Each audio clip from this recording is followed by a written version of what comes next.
Good afternoon Ano din po. pangalan niyo, sir? Marvin po. Marvin po, Marvin. Taga saan po kayo, ma'am? Kainta Rizal po. Taga po sa Kainta. Saan po malapit sa Kainta? Anong landmark? Um, Santa Lucia Mall? So, beside ng Marcos Highway, ano? Tama? Um, Marcos Highway? Opo. Yung kabila ay Marikina, di ba? Pasumulong? Pasumulong po.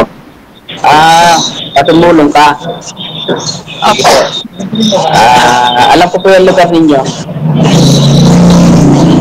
Ay, yun na po yung ano namin, address. Kainta Rizal. Sumulong Kainta Rizal. Opo. May trabaho po kayo, ma'am?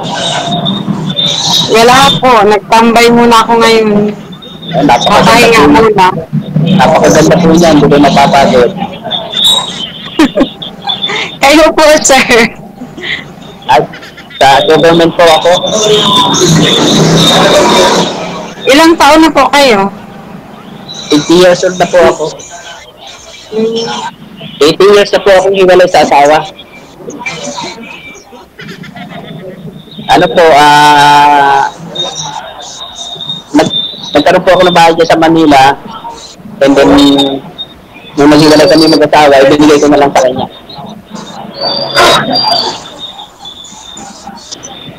Isa po kasi akong OFW. Hmm. Pero Nung, ngayon, nasa Laguna ka ngayon. nandito na po ako sa Laguna po. Ito po yung province ko, Luciana, Laguna. Alam niyo po ito? Hindi po. Hindi Dulong-dulo po kasi, ito. di ba kanina tinanong kayo ni DJ kung saan yung province nyo? Opo, opo. Hindi po, ito po yung pinakandulong-dulo ng Laguna. May daan Wala yan. pa akong, wala pa akong alam dyan sa parts ng Laguna. Dito po dyan ako dumadaan. Pag ako po galing Caloocan. Di ba po ako sa Caloocan? Ilan po anak niyo? Ilan na po anak niyo, sir? Dalawa po. So malalaki na po. Malalaki na po. May sariling pamilya na po. Kayo po, ma'am. Tatlo po anak ko. Malalaki na rin po. Yung bunso ko, nasa ano pa siya, 14 years old, nag-aaral pa lang siya ng high school. So kumusta naman po yung mga anak niyo? Okay na naman, kasama kami. Pwede ba tanggal ng sombrero niyo? kung hindi niyo masamain. Ano po, Pero lang, gusto ko lang makita yung ano niyo. medyo manipis na po yung buho ko, ma'am, personally. Bakit? Nahihiya po kayo? Hindi po, kasi po sanay po ako sa sombrero, ma'am, and then nung nasa ibang bansa ako, medyo sa pag-iisip. Pero may buhok pa po ako. Ayaw niyo kasi tanggalin. Nakakaya naman po baka ma-discourage kayo. Hindi naman ako ganun. Ano pong pangalan niyo, ma'am? Cardina po. Kasi, okay lang po ba kung magiging kayo? Magiging BFF po kayo? Best of Magiging BFF. po? BFF.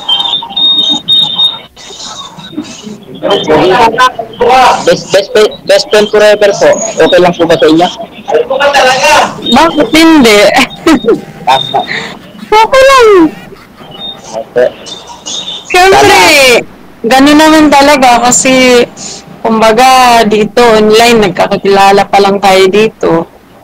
Hindi naman pwede. Siyempre, nagpa-follow din ako sa mga ano ni DJ. Yung iba kasi, direct to the point ka, gusto asawa agad. Tapos kakilala lang ninyo. Diyan pa lang kayo nagkita online. Tapos, asawa agad yung ano sa'yo. Siyempre, nakakagulat naman sa babae yun. Okay. Darating din po tayo dyan sa ganyang sitwasyon kung talagang tayo. Ganun Di po ba? talaga. Opo. Okay. Siyempre, dadaan muna tayo sa mga challenge. Hindi na naman tayo bata. Ganun talaga. Ilang taon ka na po? 44 po. Okay lang ba sa'yo na mas may edad ako sa'yo? 50 years, 50 years old kayo, sir? Okay. 6 years ang gap natin. Okay lang ba? Ano po? 6 years ang gap natin. 44 ka, 50 ako. Okay lang ba sa'yo? Wala namang problema kung nagkakaintindihan. Ay, yung iba po kasi pag sinabing ayoko, medyo may edad na. Parang ganun ba? Madi-discourage sa edad. Hindi po ba? Ano ibig sabihin yung BFF? As in, magiging girlfriend na agad, ganon? Hindi po, yun po kasi yung iba kasi, yung mga lalo na pag medyo mga bata, sasabihin, may edad ako sa'yo, ayoko nung mas may edad sa akin. Parang ganun ba? Ang dating. Pero sa iyo, ma'am, kung okay lang sa inyo. Okay lang po. Depende naman po kasi yun kung nagkakaintindihan yung dalawang tao. Ganun Sa lang akin, naman. Sa akin, Di naman pa ako namimili ng mas okay sa akin yung mas mataas yung edad niya. Hindi po ako tipong namimili ng itsura. Hindi po ako yung babaeng mahilig sa gwapo. Marami tayong kakompetensya dyan. Marami na rin akong narinig na ganyan dito eh. Marami tayong kaagaw pag mahilig tayo sa gwapo. Sa tama lang. Hindi naman yung talagang katawa-tawa. Tama lang. Hindi naman po kayo, bakit parang naano kayo, sir? Parang naiilang kayo. Ba't pang ilang nyo na po, sali nyo dito sa ngayon pa lang po, first time, kaya po kinakabahan po ako. Sabi ko nga po kay DJ Hill, first time ko lang po. Palagi po ako nanonood, followers po ako ni DJ Hill. DJ Jill po, sir. Hindi DJ Hill. DJ Hill talaga. Ay, hindi. Kaya nag-comment po. Mali, sir. DJ Jill po, hindi DJ Hill. Hindi kita followers kung ganun. First time ko lang din po, kailangan libangan kasi, kasi ako last year pa lang po ako nabiyuda. Nabiyuda po ako, 24 years kami nagsama ng asawa ko. Dahil sa isang pangyayari, na-aksidente kasi kami sa motorcycle, sa single na motor, tapos yun ang ikinamatay ng asawa. Last year lang po yun nangyari. Na paano ka, ma'am? Siyempre, mahirap naman na araw-araw na lang ako umiiyak, araw-araw na lang ako Siyempre, inaaliw ko na lang din yung sarili ko. Ba't to namatay si Mr. niyo, Sir, ma'am? gumagana pa ba? Ba't to namatay si Mr. Parang niyo, ma'am? nag-loading kaya. Ba't to namatay si Mr. niyo, ma'am? Ikaw po, nung nadisgrasya kayo, ano pong meron lang sa inyo? Ano pong natamo mo? Hindi nakikinig si ma'am. Kasi kami, sir, barely may nakabangga po sa sa Motor. sa single na motor na sinasakyan namin. May bumangga po sa amin. Oo. Yun po yung ikinamatay ng mister. Dali nag 1 year pa lang po siya nung etong May. Nangyari yun, Mother's Day po, nung last year, May 12. So napakadelikado po ng motor, kaya pag-ingat po nadala na po kayo sa motor, hindi na kayo sumasakay. Ano pong Simula po noon, hindi na po ako. Ano pong natamo niyo, ma'am? Ba't to na natuluyan si Mr. Ho ninyo? Kayo po, ano pong natamon mo? Nasugatan po kayo? Marami po.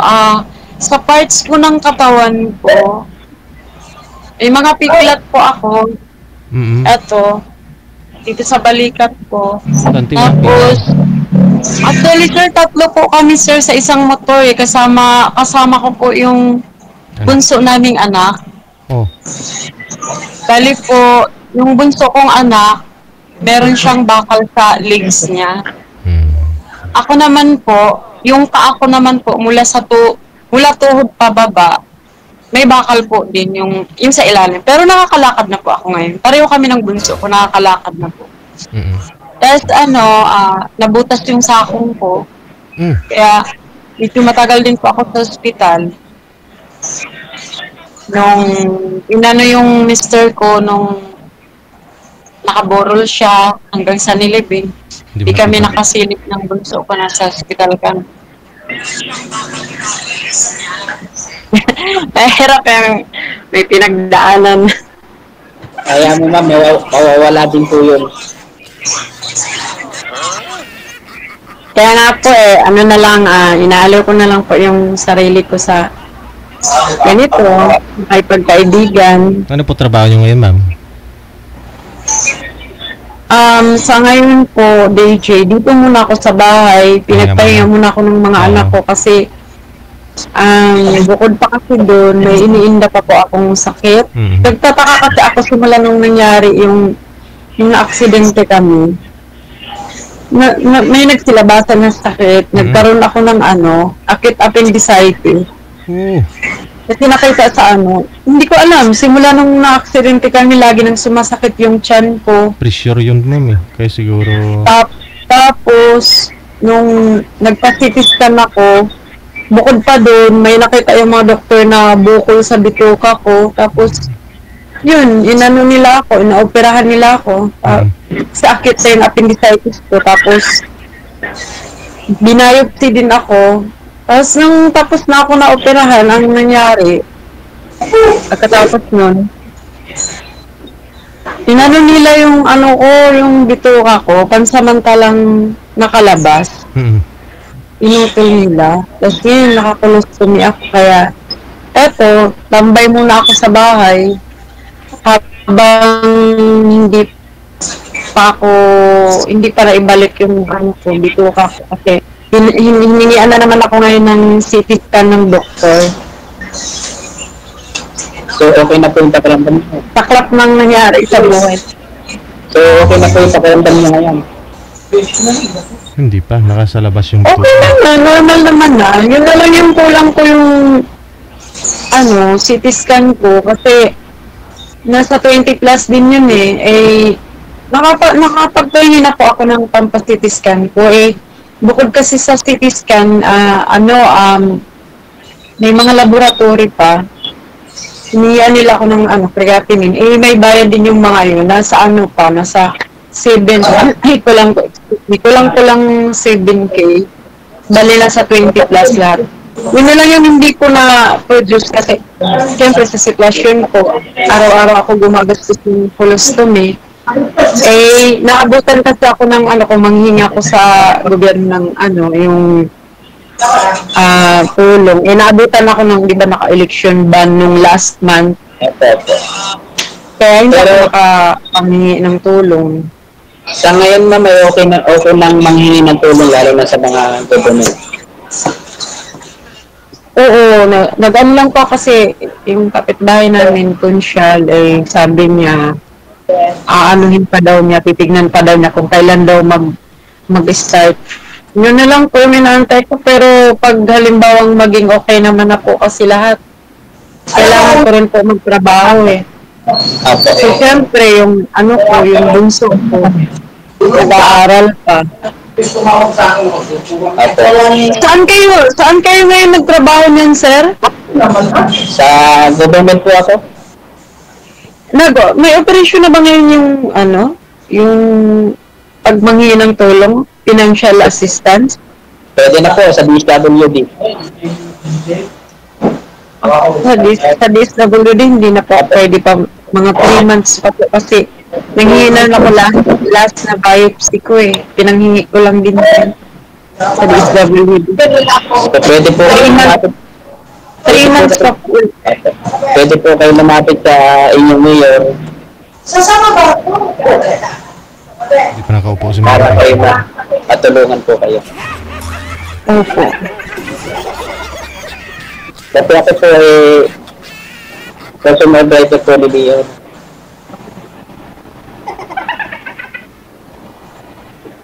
Dito sa aming bayan. Pwede po ba dyan humingi si Ma'am tulong sa mayor mo, sir? Dito, medyo malayo po eh.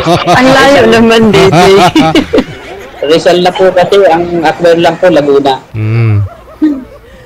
Tsaka kung hindi rin baka hindi rin nanalo yung mayor, wala, may tutulong. No? Ito po sa nanalo, may maitulong. Oo. Tsaka, nag-uubos po ng tulong ngayon ng ang government, yung mga natalo.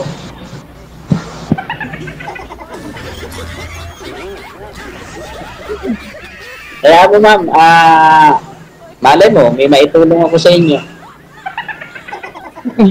Okay lang po.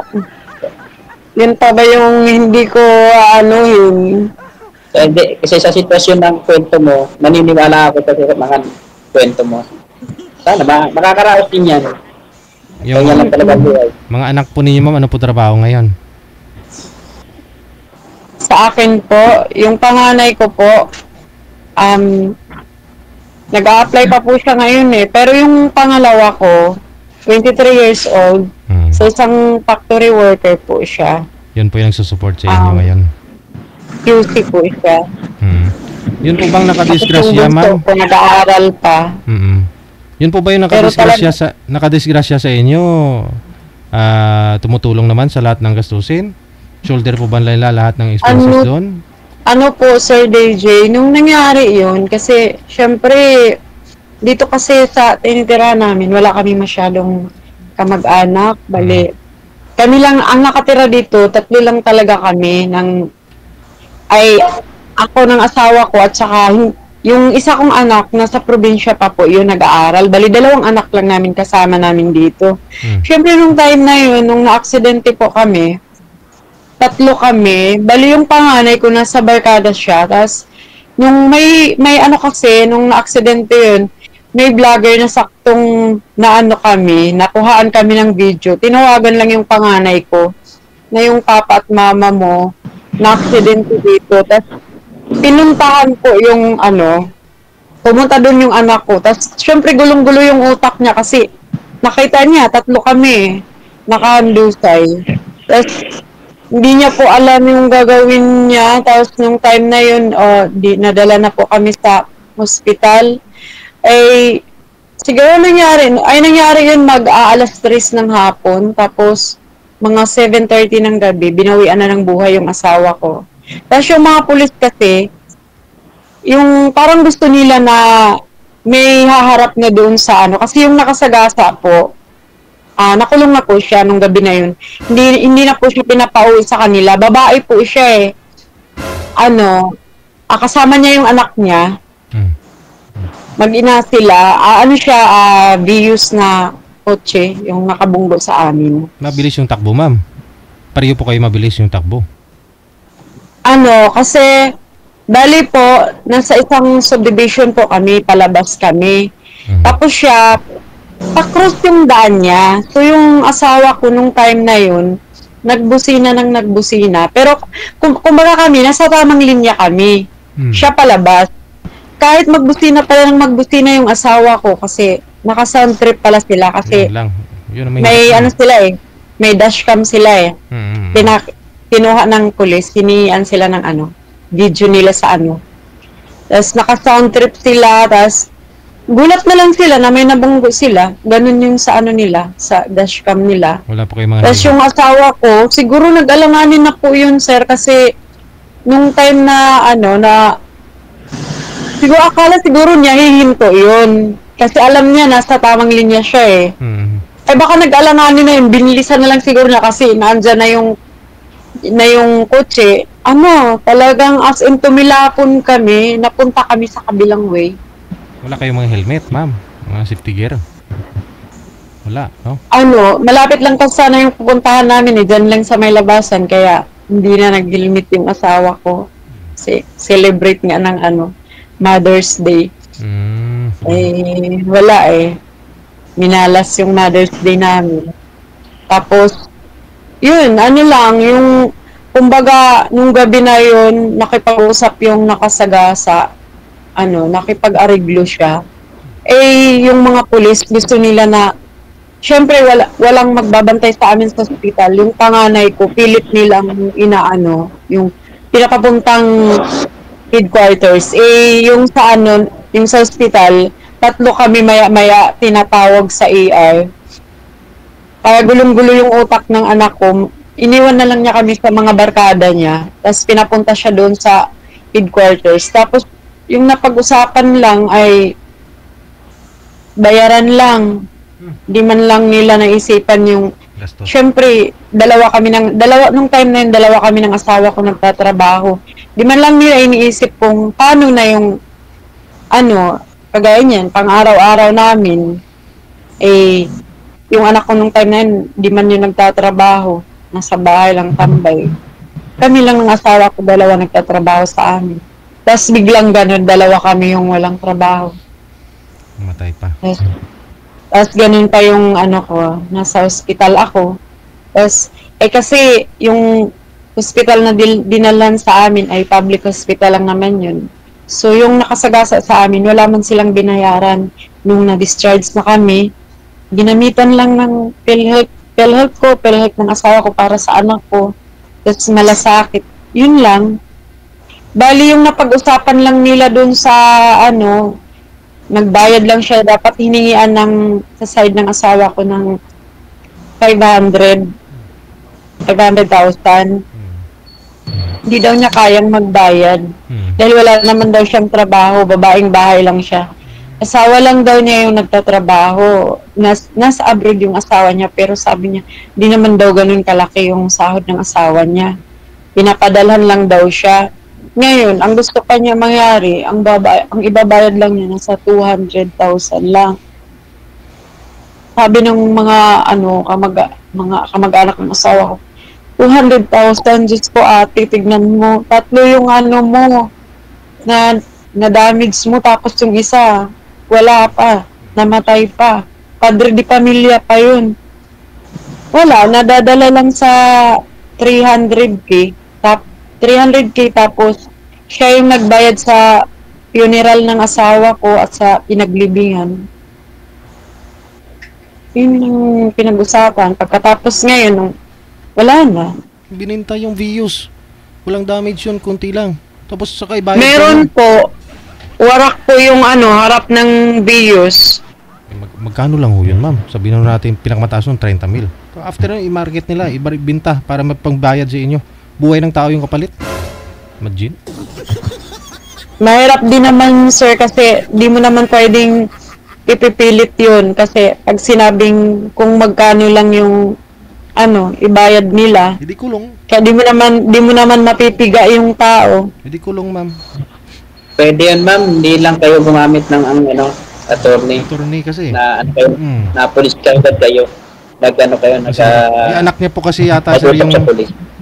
Oo. Yung police kasi gusto rin matapos kaagad yung case, kaya ganun. Ma-close. Kasi dapat daw within 24 hours dapat mapag-usapan na yun. Kasi illegal detention sila sa kung mag-file. Pinirsa po kayo nun. Pinirsa kayo ng may hawak na kaso sa inyo. Kasi, Tapos yun na yung nangyari, tapos nahirapan na ako sa kanila, makipag-contact kasi yung babae, yung may kaibigan susulira kasi dapat pagkatapos discharge namin, syempre may nagagamot pa kami ng anak ko. Syempre sa kanila pa yun. Wala na silang pake pagkatapos nun. wala na Tapos nagtatalo pa sila ng anak ko sa sa Messenger.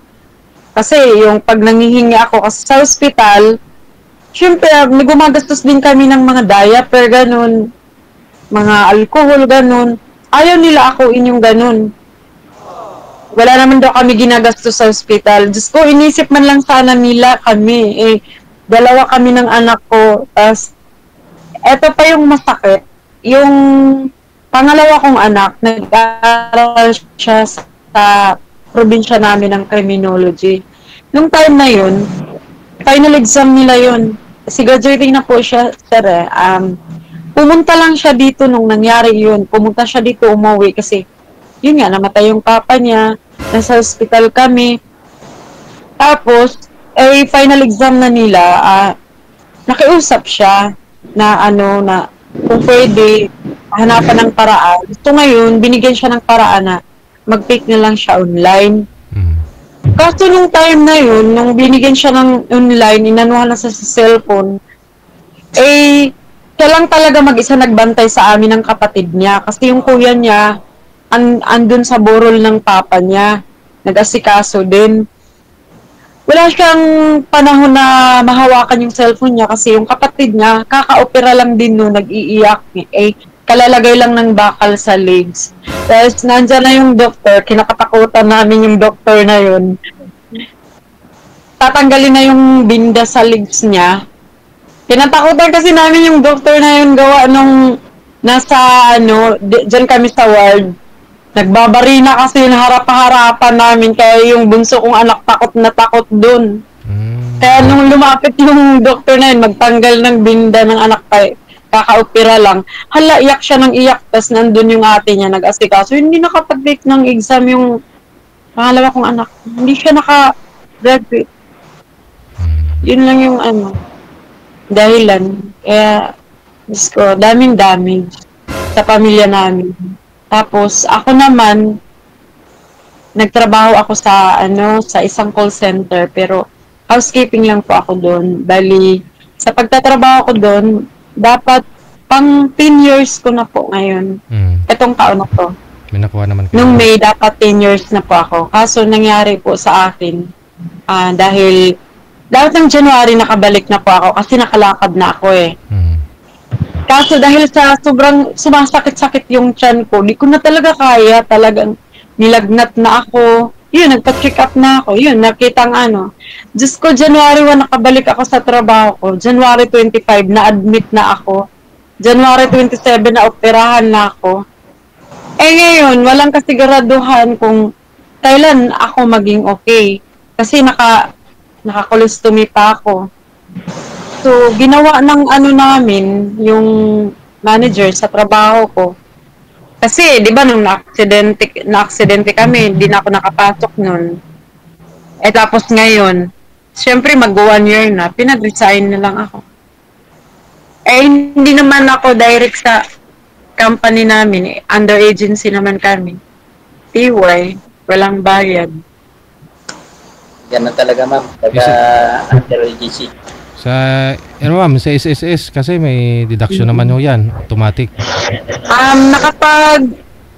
Nakapag-file po ako sa SSS nung bago lang ako na-aksidente. Nakapag-file po ako ng nakatanggap naman po ako sa SSS ng 52K. Sa Mr. Tapos, etong sa sakit ko naman ngayon, nakapag-file na naman uli ako. Pero nakatanggap ako pero mababa na lang po. Oo, kay Mr. mo. At saka yung mga motor na yun, ma'am, may mga insurance naman yun na na-rehistro naman po yung motor ninyo. May nakuha. Ikaw, sir, ba? Ay, yung motor kasi kasi po yun, sir, yung motor niya na ginamit. Bali, kakukuha lang po namin yun, hulugan. Maragay. Hulugan po. May insurance naman ho yun eh. Pero, marami pa silang mga papel na hinihingi. Depende daw po sa, ano ba yun? Hindi, parang sa nakabangga yata, ganun ba? May company to company pang mag-uusap. Malaking pa. Tapos, yung motor na yun, hindi ko na pinakuha. Nagtaan na lang, naka-impound lang sa police station. Hindi ko na pinakuha. Masama yung ko na. Kaya, laking phobia ko simula hindi na ako mapapasakay ng motor na yun. Single na motor. Kahit nga sasakay ako ng mga bus or jeep or tricycle, talagang ko, iba pala pag may phobia ka na kasi ang daming sumasagay sa isip mo, nandun na lahat. Baka mamaya ganito, ganun. Kapit ako lagi sa mga sasakyan, lalo na pag magpa-follow-up check-up ang papuntang hospital. Paano ba yan, ma'am? May motor hirap ako. na may phobia ka na sa aksidente.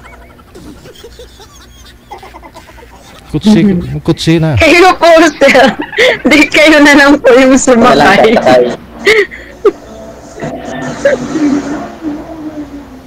Hindi kasi yung anak ko rin may motor din siya, pero hindi na talaga nila ako mapapasakay.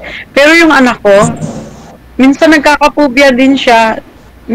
Lalo na pag parang nag-rewind sa kanya yung nangyari sa amin. Kasi kita niya kami. Kita niya yung papa niya.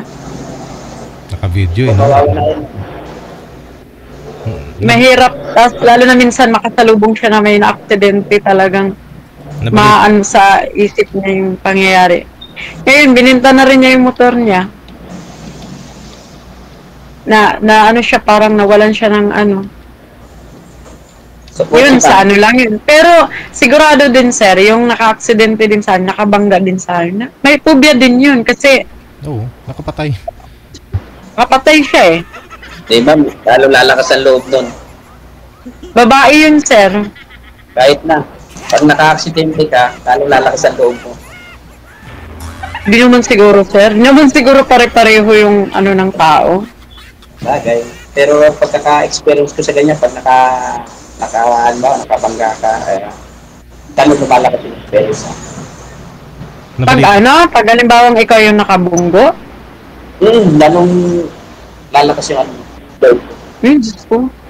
Kakatakot naman. Ito na. Depression ng isang driver. Kasi ako lang, driver ako, pero hindi pa ako nakaka-aksidente ng ganyan. Sana, pinapanalangin ko muna sa Diyos na sana hindi dumating sa akin yung ganung pangyayari. Kasi lagi akong nandito sa Manila eh.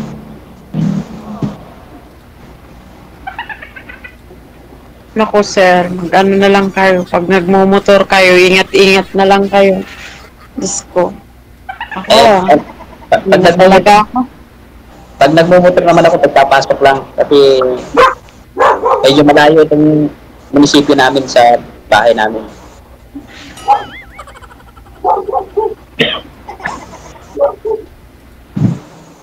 Sir DJ, mahaba na yata yung oras namin. Kayo po. Parang may tatanong ka pa ba, sir? O ano? Meron po, ingat na lang po sa pamilya mo at sa iyo. Sana hindi dito magtapos yung ating pag-uusap. Sana maging close friends tayo.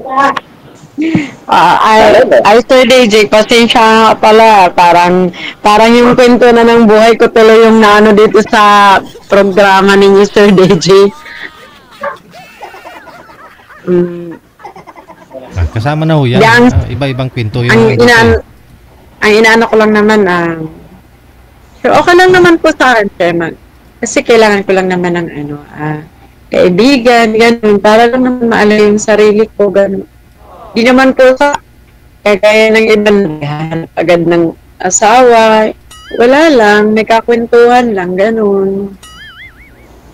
Siyempre, ganun po talaga. Hindi naman, pag nagkakilala talagang magiging kayo na. Anay muna natin yung isa't isa sa atin. Malay mo, naglulukuhan lang tayo, di ba? O mahirap yung sumubo sa, sabi nga nila, hindi na tayo bata. May edad na tayo, kaya dapat ano muna natin yung pag-isipan na yung lalabas ng salita sa bibig, pag-isipan natin, diba? Mahirap din yung makasakit na kapwa mo, yun ang ayaw ko. Di baling ako nasasaktan, wag lang ikaw. Sa nanonood ako dito kay Sir DJ, yung babae, may narinig ako na, Sir DJ, pwede bang palitan nyo? Dapat yung medyo talagang gano'n, harap-harapan, grabe talaga.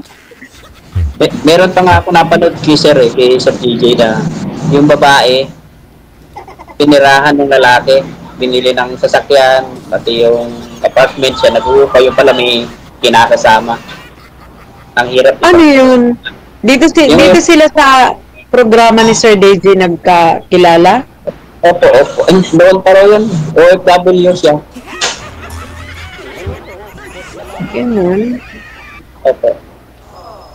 Sa akin naman po, ano lang, tiwala lang.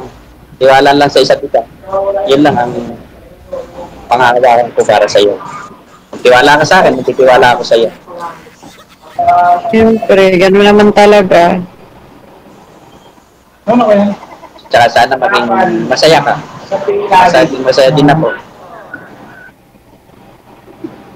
Madaming kumakaway-kaway sa likod mo, sir. Mga kasamahan ko sa trabaho. Buti hindi bawal dyan sa trabaho mo, sir, na kagaya niyan. Naka-duty ka. Waiting pa naman. Bawal kaya lang naka-waiting naman kami. Wala pang tawag.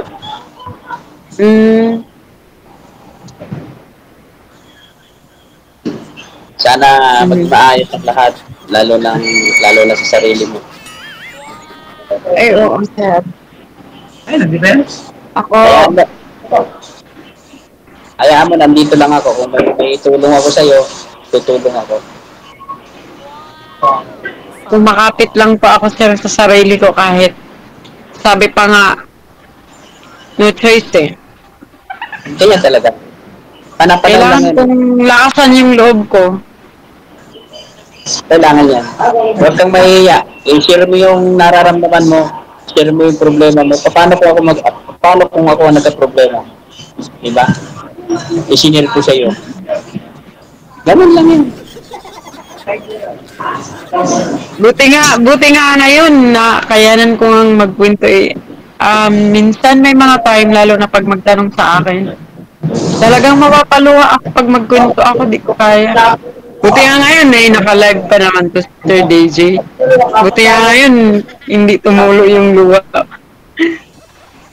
So, Pinagdaanan ko ang hirap. kaya mo na. Dahil na-share mo na eh. Na-share mo na sa akin. Na-share mo na kay DJ yung problema mo. Kaya maluwag na yung kalooban mo.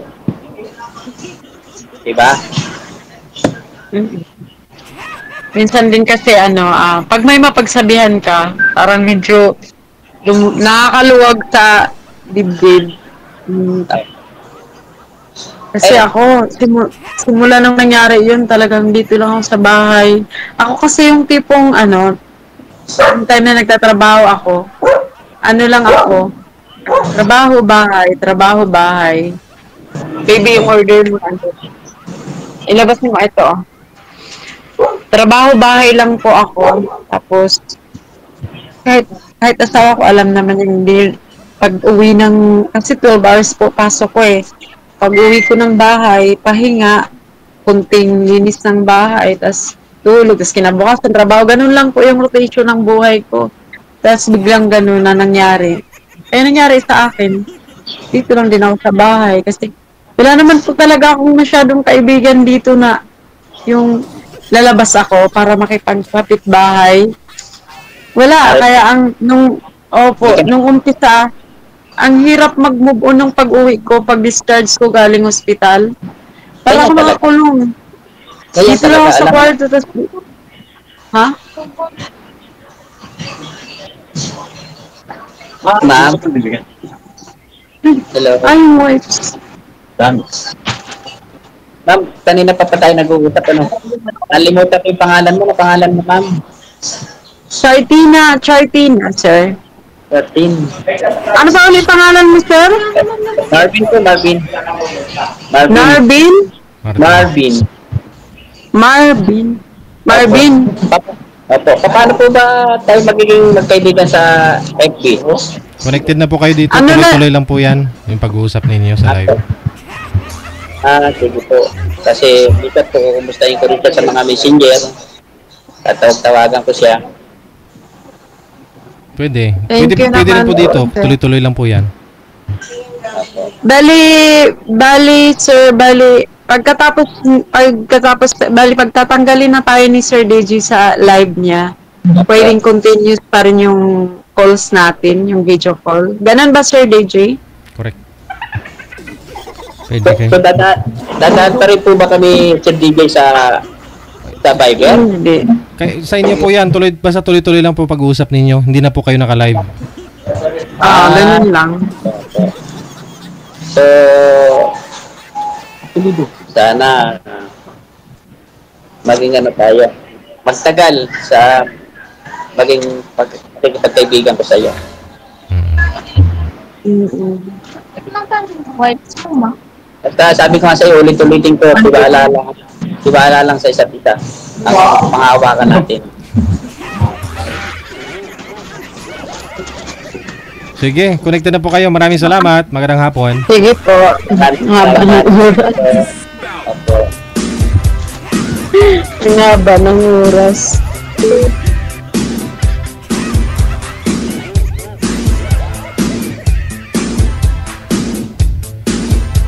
Oras natin, 49 minutes after 2 na ng hapon. Oras dito sa Pilipinas. So, saan ka pa? Sa pinagdaanan ni girl, no?